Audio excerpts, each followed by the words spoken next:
Good evening, my friends. It is truly an honor to stand in front of you tonight. I don't take this lightly.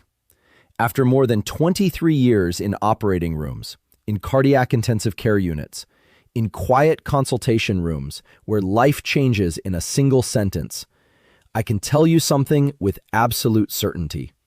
The heart is both incredibly strong and frighteningly fragile. For those of you who don't know me, my name is Dr. William. I've spent my career as a physician and metabolic health specialist, working alongside cardiac surgeons, anesthesiologists, and critical care teams. I have held hearts in my hands. I have watched monitors flatline.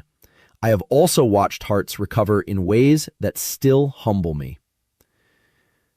Tonight we're talking about something that will surprise you. It surprises almost everyone when they first hear it. The title is bold for a reason. Cardiac surgeon alert. This healthy fruit is secretly weakening your heart after 60. And yes, I am talking about fruit. Specifically, I am talking about frequent, daily, high fructose fruit consumption in people over 60, especially certain fruits that are marketed as heart healthy. Things like grapes, mangoes, pineapple, large bananas, dried fruits, and fruit juices that are labeled natural. Now, before anyone panics, before anyone says, "Doctor, are you telling me fruit is bad?" Let me slow you down. Fruit is not poison. Fruit is not evil. But context matters. Metabolism changes. Hormones change. The heart changes. And what nourished you at 30 can stress you at 65. Let me begin with a patient. I'll call him Robert. Robert was 68 years old, retired engineer, walked 3 miles a day. His cholesterol numbers were borderline but fine. His blood pressure was slightly elevated but controlled. He did everything right, or so he thought. Every morning, he had what he proudly called his heart bowl. Oatmeal, sliced banana, a handful of grapes, some pineapple chunks, and a glass of orange juice. Natural sugar, Doc, he told me, not like candy. Then one afternoon, while gardening, he felt tightness in his chest. Not dramatic, not crushing, just pressure. He waited. It passed. 2 weeks later, it came back. This time, it didn't pass. When I saw his angiogram, I remember staring at the screen longer than usual. His coronary arteries looked like a city plumbing system that had been quietly accumulating debris for years. Not explosive blockage, not one giant clot, but diffuse narrowing, sticky, inflamed, metabolically driven. And when we dug into his labs, not just basic cholesterol, but advanced markers, what did we find?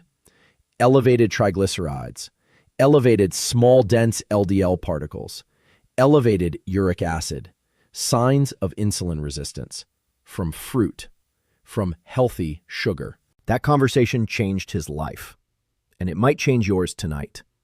What you are going to learn this evening is not anti-fruit propaganda. It is physiology. You are going to understand how fructose is metabolized differently from glucose. You are going to understand what happens to your liver after 60. You are going to understand how insulin resistance silently strains the heart. And you are going to learn exactly how to protect your cardiovascular system without living in fear of food. And here is why this matters more than almost anything your regular doctor has told you. Because heart disease does not begin with chest pain. It begins with subtle metabolic stress, often decades before symptoms. And one of the most overlooked contributors after 60 is chronic fructose overload from foods labeled natural. So lean forward with me for the next hour, because what I'm about to explain may change the way you look at your breakfast tomorrow morning. Now let's talk about the problem. I want you to imagine your body as a vast city. Your heart is the power plant. It pumps electricity, blood, to every neighborhood. Your blood vessels are the pipes and wires. Your liver is the processing plant. Your pancreas is the control center regulating traffic signals. And your cells are tiny factories receiving shipments and producing energy. When you are young, this city runs beautifully. Shipments arrive, waste is cleared, roads are flexible, the power plant hums. Now let's introduce daily high fructose fruit into this city, especially when the city is older. Glucose, the sugar in bread or rice, can be used by almost every cell in your body. It's like a delivery truck that many warehouses can accept. But fructose, the dominant sugar in many fruits, is different. It is almost exclusively processed by one organ, your liver. Think of fructose as a shipment that bypasses most of the city and goes straight to the processing plant. Every single time you drink orange juice or eat a large bowl of grapes, you are sending a concentrated shipment to the liver. When you are 25, your liver is flexible. It has metabolic capacity. When you are 65, especially if you have accumulated even mild insulin resistance, your liver is already strained. Now here's what happens. When fructose hits the liver in large amounts, it is rapidly converted into triglycerides, fat. Not body fat immediately, but fat particles that are packaged into VLDL particles and sent back into the bloodstream. Those triglycerides circulate. They interact with LDL cholesterol. They create small, dense LDL particles, the type most strongly associated with plaque formation. They increase inflammation. They impair nitric oxide production in your blood vessels. Let me say that again because I want it to land. Excess fructose in an aging metabolism increases triglycerides, increases small dense LDL, increases uric acid, increases insulin resistance, and promotes vascular inflammation. That is a perfect storm for coronary artery disease. Now, how many of you in this room have been told to eat more fruit for your heart? Raise your hands. Exactly. Fruit contains fiber, antioxidants, vitamin C. Absolutely. But dose matters, frequency matters, and metabolic context matters. After 60, muscle mass declines, insulin sensitivity declines, mitochondrial efficiency declines, your ability to handle large glycemic loads changes. Yet many people increase fruit intake thinking they are being healthier. And then there's fruit juice. Fruit juice is not fruit. It is fructose without the protective fiber matrix. It is metabolic rocket fuel delivered directly to the liver. The statistics are sobering. Cardiovascular disease remains the #1 cause of death worldwide. Insulin resistance affects the majority of adults over 60.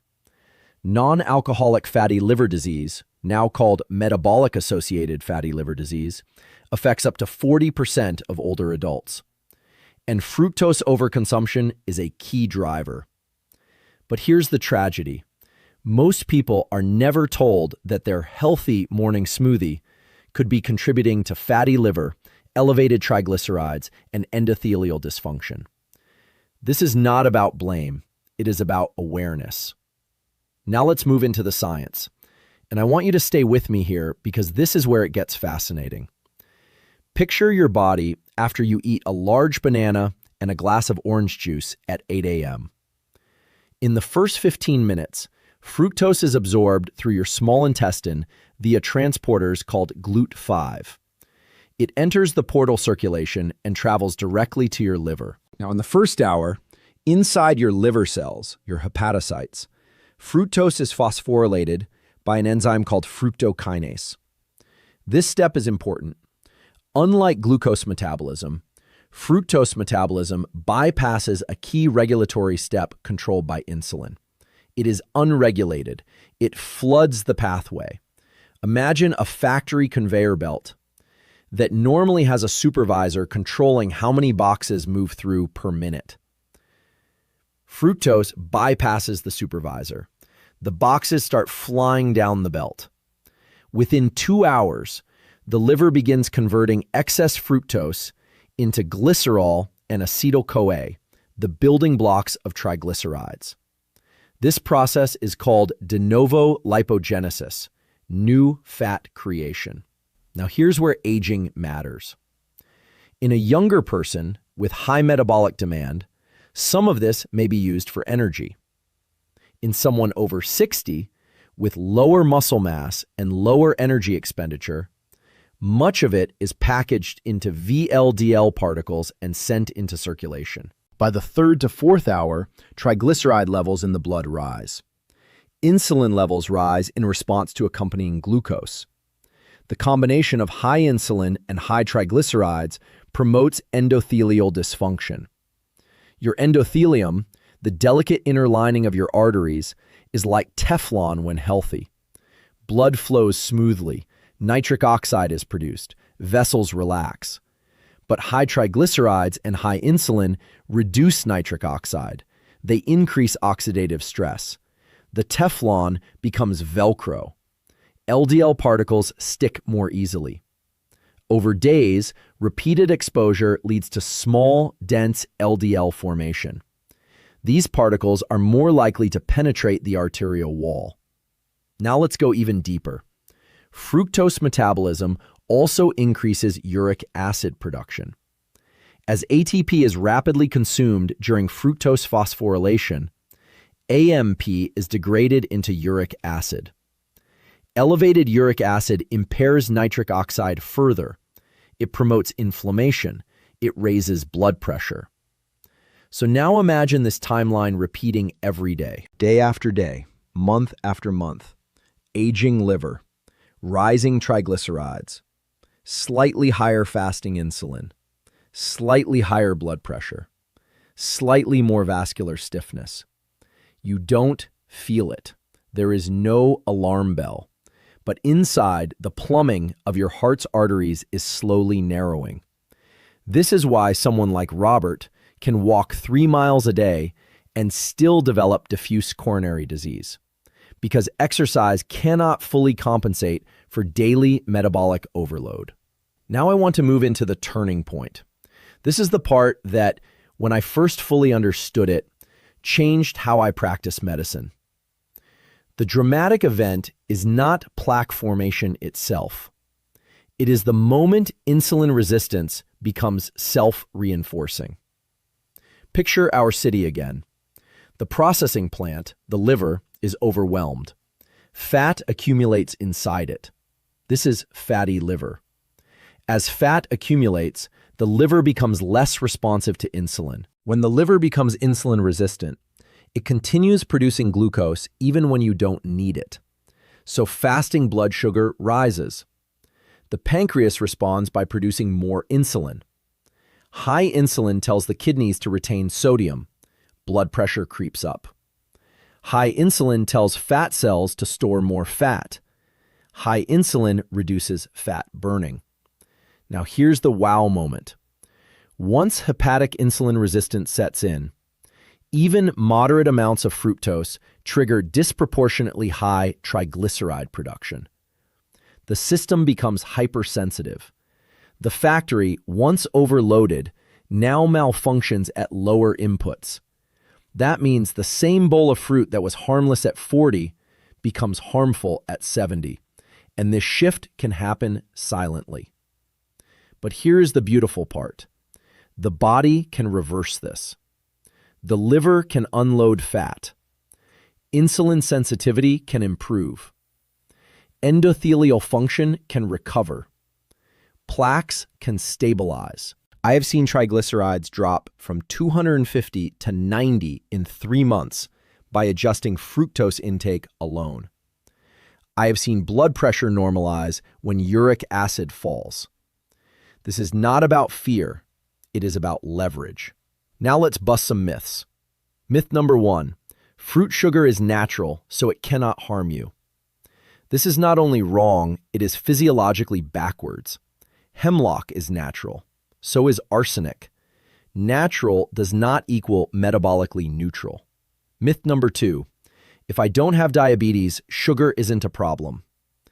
Every time I hear this in my clinic, I have to take a breath, because this myth is costing people their health. Insulin resistance begins years before diabetes. You can have normal fasting glucose and still have metabolic dysfunction. Myth number 3, fruit juice is equivalent to fruit. It is not. Without fiber, fructose hits the liver faster and in higher concentration. It is metabolically closer to soda than to an apple. Myth number 4, as long as my cholesterol is normal, my heart is safe. Standard cholesterol panels miss triglyceride-driven, small, dense LDL patterns. You must look deeper. Now let's talk about clinical evidence. There was a landmark study showing that high fructose intake increases de novo lipogenesis and visceral fat accumulation independent of total calories. Other metabolic ward studies demonstrated that fructose increases triglycerides significantly more than glucose. In my own clinic, when I reduce high fructose fruit intake in patients over 60 with elevated triglycerides, I see improvements within weeks. I remember a woman, 72, who believed her daily dried fruit snacks were harmless. Her triglycerides were 220. We replaced dried mango and raisins with berries and protein-rich breakfasts. 3 months later, triglycerides were 110. Blood pressure improved. Energy improved. This is not coincidence. This is physiology responding to the removal of a stressor. Now let me give you the practical protocol. First, eliminate fruit juice completely. Not reduce, eliminate. Second, remove dried fruit. It is concentrated sugar, without water volume to slow consumption. Third, choose lower fructose fruits in modest portions. Berries, small servings, half a cup, not a mixing bowl.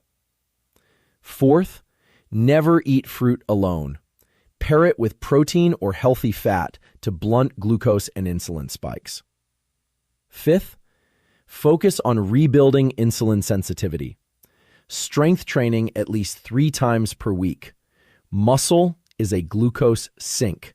The more muscle you have, the better you tolerate carbohydrates. Sixth, prioritize sleep. Poor sleep increases insulin resistance dramatically. Seventh, check advanced labs. Fasting insulin, triglycerides, uric acid. If triglycerides are above 100 after 60, pay attention. Now, who should be careful with this protocol? Pregnant women need adequate carbohydrate intake. People on insulin or glucose-lowering medications must adjust carefully. Those with eating disorders need supervision. Children have different metabolic demands. This is individualized medicine. Finally, I want to return to Robert. After his angioplasty, we had a long conversation. We reduced fruit juice. We reduced high fructose fruits. We increased protein. We added resistance training. We monitored his labs. 6 months later, his triglycerides were down. His blood pressure improved. He told me, "Doc, I thought I was eating healthy. I just didn't know." That is why I'm here tonight. Your body is not broken. It is adaptive, but it responds to signals. After 60, the signal of daily high fructose overload is not benign. You deserve to understand your biology. You deserve to know that heart health is not just about cholesterol numbers. And you deserve to age with arteries that remain flexible, strong, and resilient. The heart does not fail overnight. It whispers for years. And when you learn to listen, you can change its story. Thank you for being here. If this resonated with you, if you saw yourself in Robert, I invite you to reflect on your daily habits starting tomorrow morning. Your heart is listening.